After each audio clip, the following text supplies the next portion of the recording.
The next thing that's important to know, yes, it's possible that you can choose your future and direct the course of your life as you run toward your dream. It's necessary that you have goals, that you write those goals down, that you plan, that you think constantly of how you can begin to improve what it is that you're doing. If it's your presentations, if it's your recruiting skills, whatever that is. It's also necessary that you look for ways to always find a way to pull it out when everybody else thinks that you are defeated. That you've got to take personal responsibility to know that in order to become successful, you've got to make it your personal business to do it. But the next thing, ladies and gentlemen, I want to share with you that some of you already know that it's hard. It's not easy. It's hard changing your life. It was hard when just over 3 years ago in the Penobscot building in Detroit, Michigan, where I was operating my business, and I fell on some hard times, and I was sleeping in my office. It was hard coming into the lobby, and the security said, "Excuse me, Mr. Brown, can we see you for a moment?" And I said, "Yes," and I walked up to the counter, and he gave me an envelope. And he said, "Would you mind reading it here?" And I opened the envelope, and the envelope was from management that said, "This is an office tower. It's not a hotel. Please do not sleep in your office." And I said, "Excuse me, sir." I said, "I just work long hours in creating my business. I'm an entrepreneur. And right now things are bad for me, but they're not going to be this way always. And I just asked for the opportunity to continue to operate like I'm doing. I'm not trying to make this my home." And it was hard coming through the lobby. And sometimes they would laugh. There's a guy talking about becoming successful. And look at him. He's bathing in the bathroom upstairs on the 21st floor. He sleeps on the floor. Him and 2 other dreamers up there. Look at him. It was hard, ladies and gentlemen, coming to speak to people. And I was facing financial difficulties in my own life. I was behind on my bills and my dreams, and I'm saying to them, you can live your dream. It was hard, ladies and gentlemen. It was very difficult to pick myself up each day believing that I could do it. There were times that I doubted myself. I said, "God, why is this happening to me? I'm just trying to take care of my children and my mother. I'm not trying to steal or rob from anybody. Why did this have to happen to me?" It was very hard. And here's what I want to say to you. For those of you that have experienced some hardships, don't give up on your dream. No one could have convinced me by holding on, by continuing to push forward, by continuing to run toward my dream, that one day I would have my own talk show. It's a long shot, ladies and gentlemen, from Liberty City, an abandoned building on a floor, never knowing my mother or father. It's a long shot. Being here with you today in this dome in Atlanta, it's a long shot. No college training, labeled educable, mentally retarded, but I kept running toward my dream. Don't stop. Don't stop.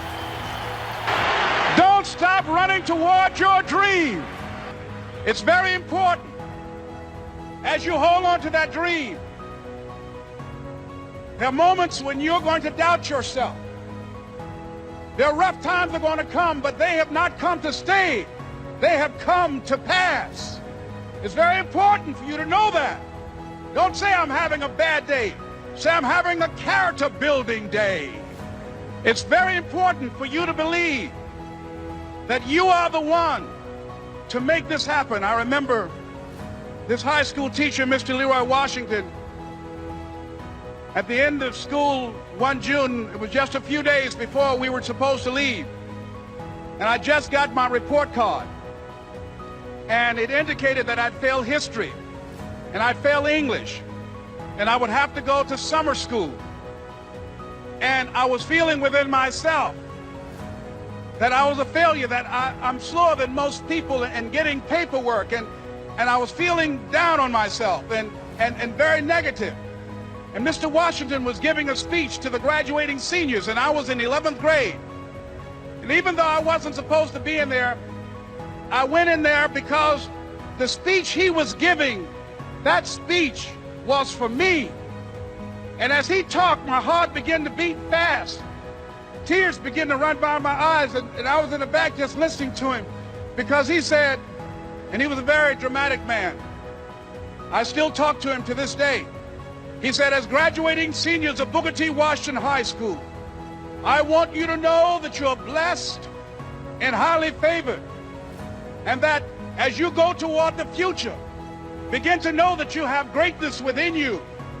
And if just one of you here begin to envision yourselves as being blessed and highly favored to reach your goals, if just one of you capture the essence of what that means, that you have greatness within you and a responsibility to manifest that greatness, that you can make your parents proud, you can make your school proud, you can touch millions of people's lives, and the world will never be the same again because you came this way.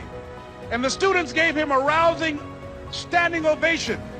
And as he left the auditorium, I ran down the steps and I caught him in the parking lot. I said, Mr. Washington? He said, yes. I said, do you remember me, sir? He said, no. I said, my name is Leslie Brown. My mother, she works in the cafeteria here. I'm one of the twins, Leslie and Wesley. I said, Mr. Washington, but you know, I got these big dreams. You know, I like talking to people. I love people.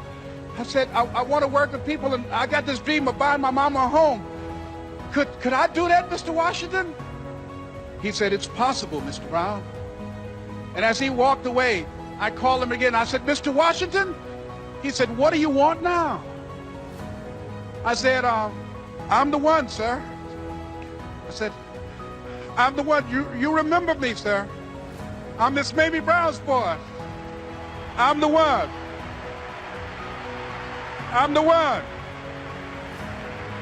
And you must feel that that's why you're here, because you are the one. And I remember when PBS first played one of my specials called You Deserve, one Sunday afternoon in Miami, Florida. I had some friends call him to tell him to tune in. And he watched the program. He called me in Detroit, and I answered the phone. I said, hello. He said, may I speak to Les Brown, please? I said, who's calling? He said, you know who this is. I said, oh, Mr. Washington, it's you. He said, you were the one, weren't you? I said, yes, sir. He said, and you were so crazy. I said, I know, but I'm rich now.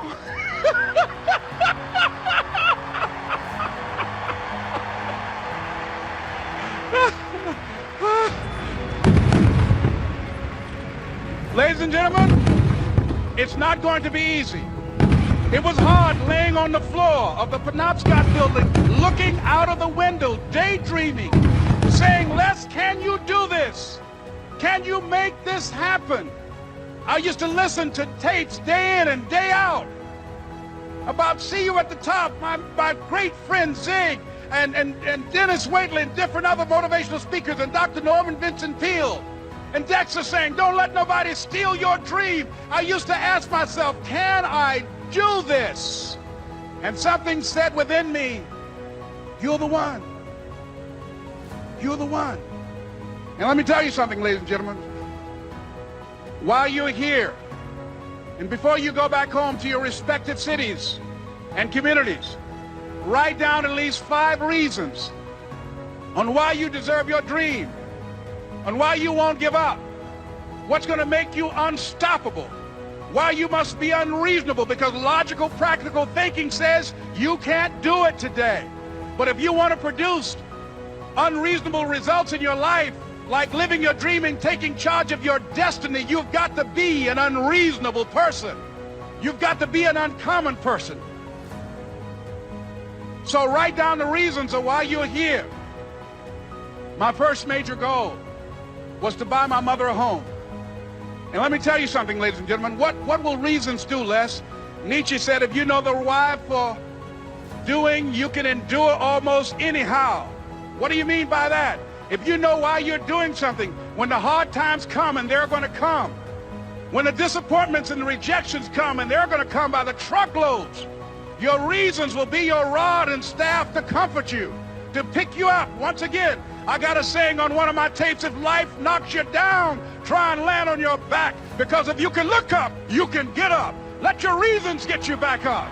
I remember when I bought the home for my mother, and she came out of the car. When I opened the door, I said, Mom, I think I know these people in this house.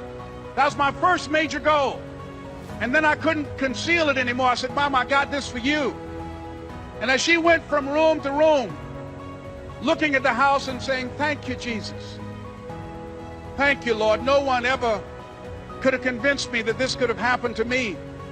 And she looked at me, she said, Leslie, and you caused me so much problems as a boy. You were always into stuff.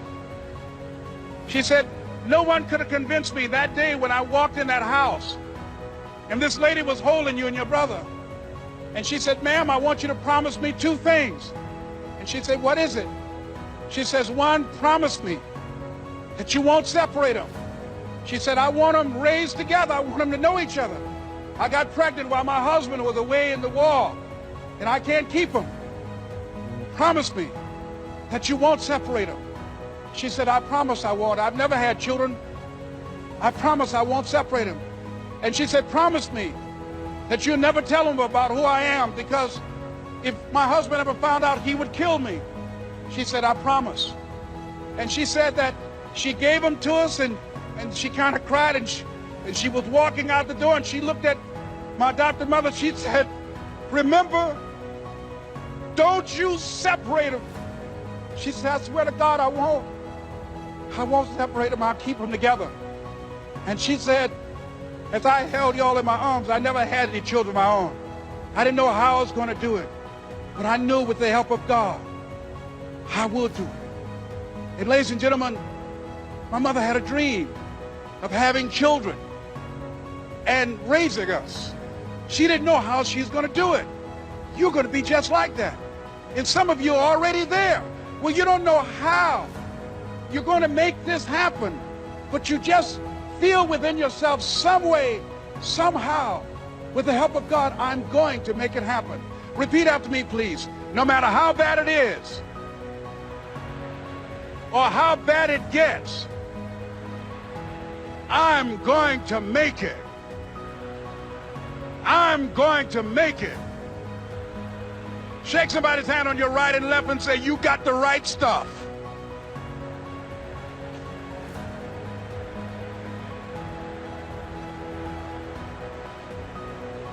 So yes, it's possible for you to live your dream. It's necessary that you associate with winners, that you work your system, that you are relentless, that you never give up. It's you. You've got to take personal responsibility. You've got to make it your personal business to make it happen. And you've got to resolve within yourself that I can do this, that it's hard, but you've got to say, I'm the one. I'm the one to make this happen. I'm the one to become successful in this business. As you work to help other people to become successful, that feeds your success. But you know it's going to be hard, but find out what will make it worth it for you. So, ladies and gentlemen, if you want to make your dream become reality, the people that are running at their dreams know that it's possible that you can live your dream, that it's necessary, that you're relentless, that you have a plan of action, that you are creative. The people that are living their dream are finding winners to attach themselves to. The people that are living their dreams are the people that know that if it's going to happen, it's up to them. And they're resolving within themselves, it's not over until I win. The people that are running after their dream know they're going to have hard times. They keep on running because they're saying within themselves, I'm the one. I'm the one. No matter how bad it is or how bad it gets, I'm going to make it. The people that are running after their dreams are the people that are hungry. Shake somebody's hand on your right and left and say, you got to be hungry.